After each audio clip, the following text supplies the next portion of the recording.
Assalamu alaikum. We were discussing different misconceptions regarding riba, and the purpose of the discussion is to educate and inform ourselves so that we are able to avoid riba and do not fall into it by mistake.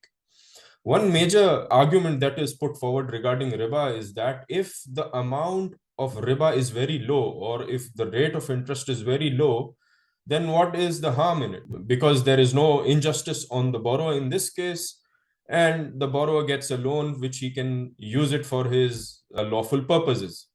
And to justify this argument, a verse of the Holy Quran is put forward.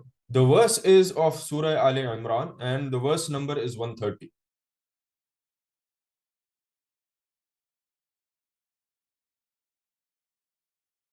The translation of the verse is, O you who believe, do not eat up the amounts acquired through riba, doubled and multiplied. Fear Allah so that you may be successful. Now, this verse is put forward, and it is argued that this verse states that the riba should not be doubled and multiplied.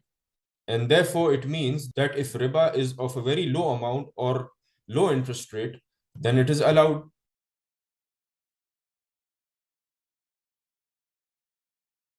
First of all, to answer this argument or answer this question, we need to analyze this ayah.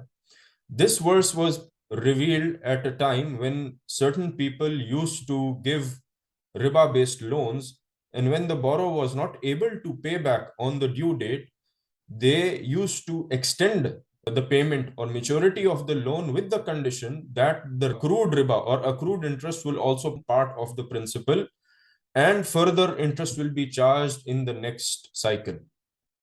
So this verse basically prohibits that practice of doubling and multiplying riba when the borrower was not able to pay.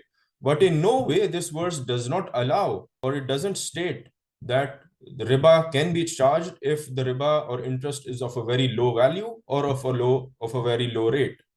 And any such understanding is not correct.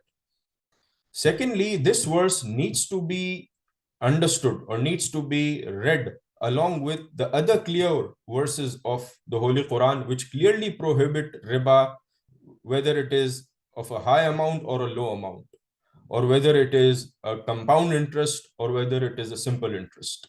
For instance, the verse of Surah Al-Baqarah, which states, وَأَحَلَّ اللَّهُ الْبَيْعَ وَحَرَّمَ الرِّبَى, which means that Allah subhanahu wa ta'ala has permitted trading and prohibited riba.